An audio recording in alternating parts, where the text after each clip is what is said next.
안녕하세요, 쫑다리입니다. 손해평가사 시험이 2달 앞으로 다가왔습니다. 지금부터 시작입니다. 2달 남은 지금이 가장 중요합니다. 2차 시험의 양은 1차 시험에 비해 암기해야 될 양이 압도적으로 많기 때문입니다. 그래서 준비했습니다. 손해평가사 2차 시험 공부비법 제1편. 제가 며칠 전 손해평가사 2차 시험 2개월 합격하기 이런 영상을 올렸습니다. 이 영상을 올리고 도움을 받았다는 분들도 많았고 조금 더 구체적인 도움을 요청하시는 분들도 많았습니다. 반면 카페에서 이런 글을 보았습니다.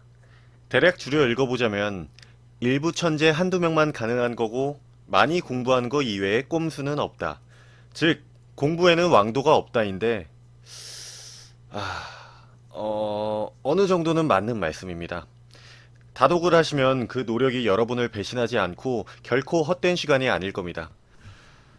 저를 대한민국 한두 명 천재 취급해 주신 건 정말 너무 감사하지만 저는 절대로 천재가 아닙니다. 저 역시 공부에 쉬운 방법은 없다고 생각합니다. 노력을 하지 않고 쉽게 2개월 만에 뚝딱 합격을 한다는 게 아니라 2개월밖에 안 남은 지금 정말 절실하신 분들을 위해 보다 효율적인 2차 시험 공부 비법을 공유하려는 것 뿐입니다. 안 된다고 생각하시면 지금 이 영상을 보실 필요도 없다고 생각되고 저 역시 처음 이 공부를 시작했을 때 너무 막연했고 효율적으로 공부하지 못했기 때문에 좀 더 효율적인 방법을 알려드릴까 하는 겁니다. 자, 그럼 손해평가사 2차 시험 공부비법 제1편은 바로 순서 정하기입니다. 효율적으로 공부하기 위해 우리는 공부 순서를 정해야 합니다. 그렇다면 공부 순서를 잘 정하려면 어떻게 해야 될까요? 첫째, 손해평가사 업무를 이해하셔야 됩니다. 많은 분들이 이 손해평가사 자격증을 공부하시면서 손해평가사가 무슨 일을 하는지 정확히 잘 모르신다고 생각이 됩니다. 손해평가사 업무는 1차 공부하실 때 농업재해보험법령에서 많이 보셨을 겁니다. 자연재해, 병충해, 화재 등 농업재해로 인한 보험금 지급 사유 발생 시 신속하고 공정하게 그 피해 사실을 확인하고 손해액을 평가하는 일을 수행한다. 뭐 당연한 말 같지만 단어 하나하나 보면 자연재해, 자연재해는 어떤 게 있을까? 태풍, 우박, 폭우, 냉해? 그렇다면 폭우의 기준은 뭐지? 자연재해면 무조건 보상을 해줄까? 병충해는 뭐 병이랑 벌레인데 그 수많은 병충해를 다 보상해준다고? 화재 등에는 뭐가 있지? 수입 감소 보장 방식이라는 게 있구나. 그렇다면 반대로 보상하지 않는 손해는 뭐가 있을까? 지급 사유. 그리고 피해 사실을 확인하고 손해액 평가. 피해 사실을 확인하는 방법이 있고 피해를 평가하는 기준이 있겠구나. 손해평가사를 설명하기 위해 한 문장으로 줄이다 보니 다 담기지는 않았지만 결국 이 모든 게 손해평가사가 알아야 하는 내용입니다. 빨간 줄은 1과목, 노란 줄은 2과목과 관련이 있습니다. 공부 순서를 잘 정하려면 두 번째, 업무방법서의 이해입니다. 앞서 보여드렸던 것처럼 빨간 줄과 노란 줄을 나눈 것은 과목의 차이가 있기 때문입니다. 1과목은 가장 쉽게 말씀드리자면 보험 상품이라고 생각하시면 됩니다. 업무방법서 제5장 품목별 인수기준 제1절 적과전 종합위험 2를 함께 보겠습니다. 크게 상품 내용과 계약 인수로 되어 있습니다. 즉 보험 상품은 이렇게 구성되어 있고 계약 조건은 이렇다 라고 쉽게 생각하시면 됩니다. 가축을 제외하면 1절부터 52절까지 52개의 상품이 있고 그 상품에 해당하는 보험의 목적부터 상품 내용과 계약 인수 조건을 공부하시면 되는 겁니다. 이 과목은 손해평가사 직무수행이라고 생각하시면 됩니다. 직무수행이란 직책이나 직업상에서 책임을 지고 담당하여 맡은 사무를 해내는 일이라고 되어 있습니다. 손해평가사의 수행 직무는 1차 시험 공부 때 많이 보셨을 겁니다. 피해 사실의 확인, 보험 가액 및 손해액의 평가, 그 밖에 손해평가에 필요한 사항, 즉 조사를 하고 평가하는 방법을 배우는 겁니다. 결국 업무방법서는 이러이러한 보험 상품이 있고 이런 방법으로 조사하고 평가하는 거다를 알려주는 문서입니다. 그렇기 때문에 손해평가사를 잘 이해하려면 일에 있어 조사하고 평가하는 방법을 알려주는 이 과목이 중요하다고 말씀드리고 싶습니다. 공부 순서를 잘 정하려면 셋째, 손해평가사 시험 이해입니다. 앞서 제가 이 과목이 중요하다고 말씀드렸습니다. 네, 맞습니다. 이 과목이 정말 중요합니다. 하지만 이 영상을 보시는 여러분은 수험생이고 얼마나 조사와 평가를 잘하는지가 아니라 시험을 잘 보는 게 중요합니다. 손해평가사 시험은 두 과목으로 이루어져 있고 1과목 10문제, 2과목 10문제, 각각 100점 만점으로 이루어져 있습니다. 계산 문제 잘하시고 이 과목 잘 이해하시는 거 정말 중요하지만 결국 시험은 두 과목 똑같이 중요합니다. 물론 실무를 하시는 많은 분들 역시 그리고 저 역시 1과목 내용을 전부 외우고 있지는 못합니다. 매년 새로운 상품이 추가되고 개정되는 걸 다 외우고 있기는 상식적으로 매우 힘들다고 생각됩니다. 하지만 시험을 보시는 수험생이라면 하셔야 합니다. 지난 영상에서도 말씀드렸듯 적어도 아직까지 손해평가사 시험은 암기가 배신하지 않습니다. 자, 이렇게 공부 순서를 잘 정하기 위한 3가지 이해를 도와드렸고, 그렇다면 이제 공부 순서에 대해 말씀드리겠습니다. 첫째, 모르는 단어 검색하고 이해하기입니다. 업무방법서 1과목, 2과목 한번 쭉 공부하신 분들, 그리고 이제 막 책을 보시는 분들 모두 느끼실 겁니다. 도대체 이게 한국말이 맞는 걸까? 그렇습니다. 업방은 처음 공부하시는 분들에게 정말 불친절합니다.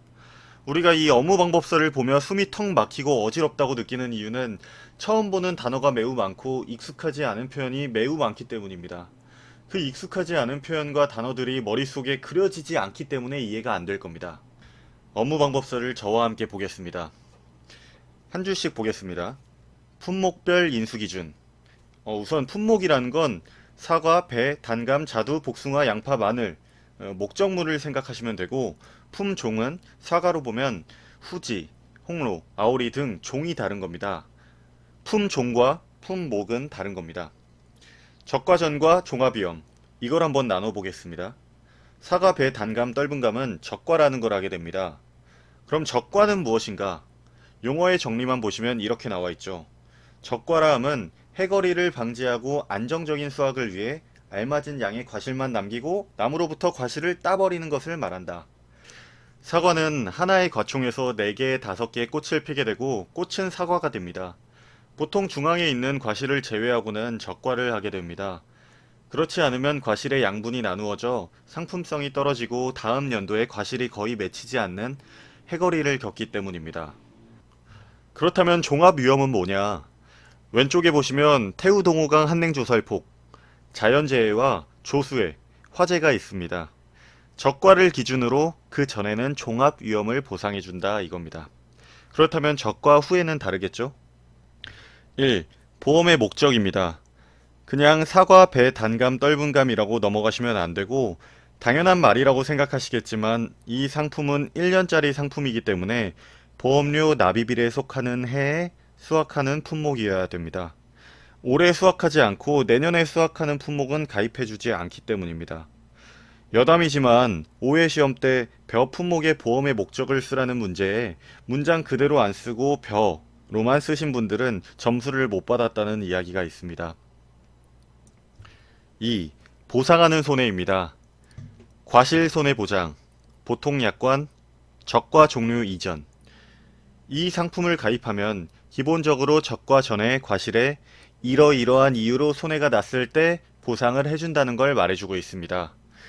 대다수의 상품이 종합위험 상품이고 중복이 많이 됩니다. 그렇다면 중요한 건 적과 종류 이유입니다.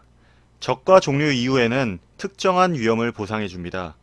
이렇게 5개, 그리고 이렇게 2개에서 총 7개의 손해를 보상해주고 아래 보시면 나무 손해보장 특별약관이 있습니다.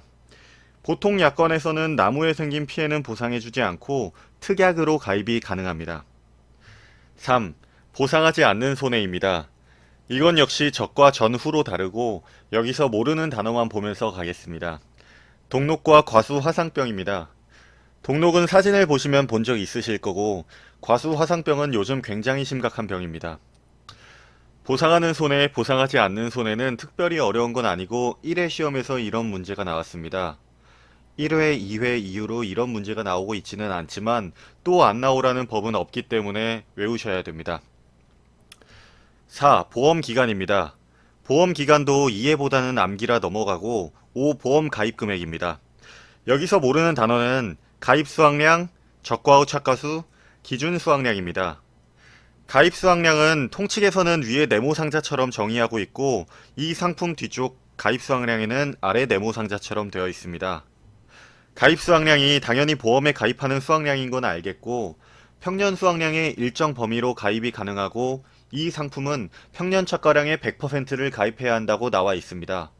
그렇다면 평년 수확량이란 뒤쪽에 다시 설명드리겠지만 간단하게 설명드리면 과거 평균으로 올해 해당 농지에 기대되는 수확량이라고 생각하시면 됩니다. 여기서 잠깐 평년 수확량과 평년 착과량은 같은 의미로 사용되고 있습니다. 이런 것 때문에 잘 읽어지지 않는 것 같습니다. 어쩔 수 없지만 익숙해지셔야 합니다. 다른 두 단어인 적과 후 착과수와 기준 수확량은 뒤쪽에서 설명드리겠습니다. 6. 보험료입니다.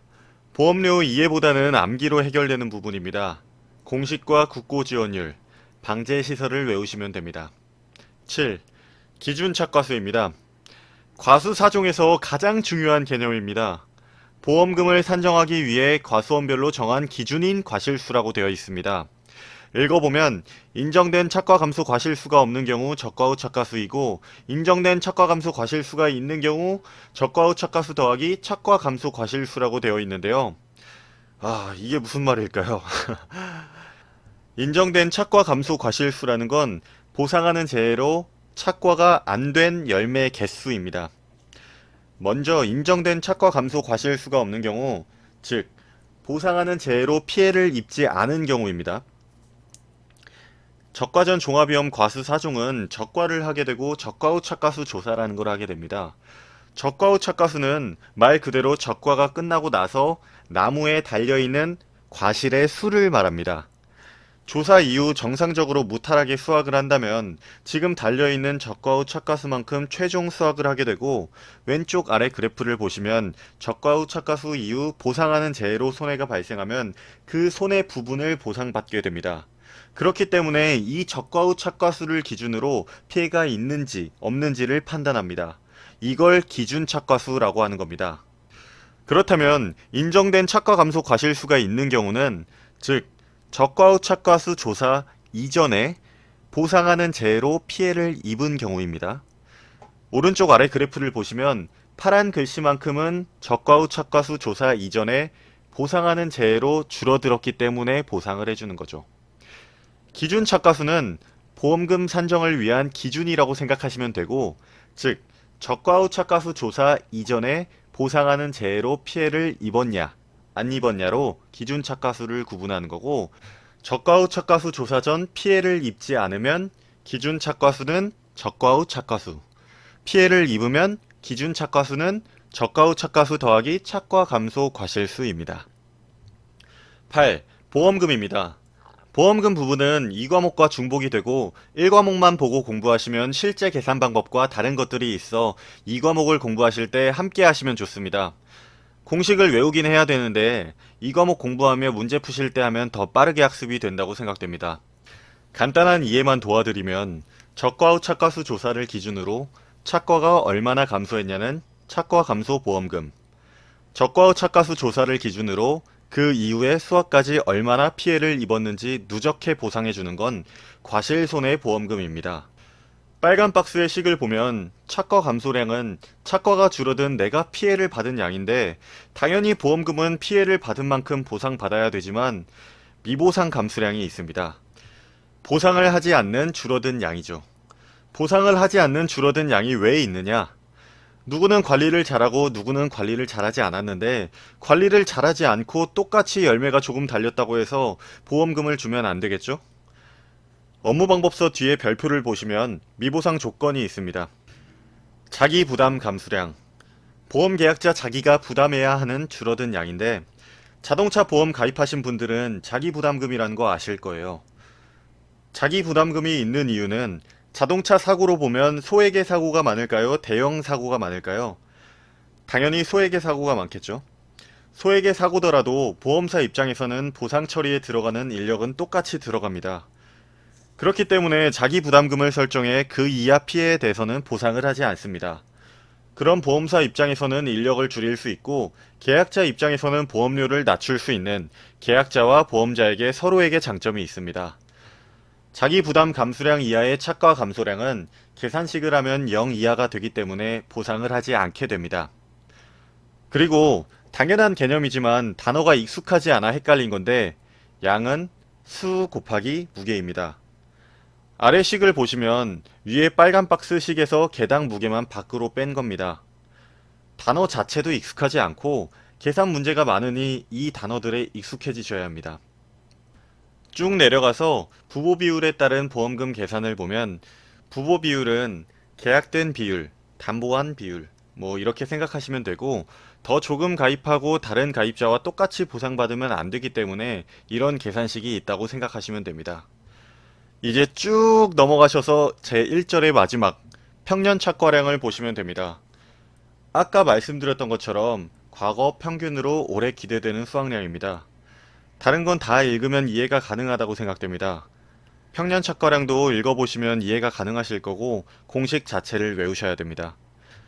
과거 기준 표준 수확량의 경우 일반 재배 방식의 5년생을 100%로 보고 3년생은 50%, 4년생은 75%로 해서 계산하시면 됩니다. 평년 수확량 관련해서는 나중에 한번 계산 문제로 다루도록 하겠습니다. 공부 순서 정하기 두 번째, 손해평가사 업무 이해입니다. 앞에 공부 순서를 잘 정하려면 설명드렸습니다. 어떤 품목이 과중조사를 하고 품목별, 품종별 최소 개수 등 직무 수행과 관련하여 공부하시면 됩니다. 마찬가지로 계산 문제 관련해서는 나중에 한 번에 다루도록 하겠습니다. 셋째, 암기 정리. 네 번째, 계산 연습. 마지막, 암기입니다. 암기 양이 워낙 많기 때문에 미리미리 정리를 해두셔야 합니다. 암기의 중요성에 대해서는 지난 영상을 참고해 주시고 다음 시간에는 암기 정리 방법으로 찾아오도록 하겠습니다. 구독과 좋아요는 제가 영상을 만드는 힘이 됩니다. 영상이 도움이 되셨다면 구독과 좋아요 부탁드려요.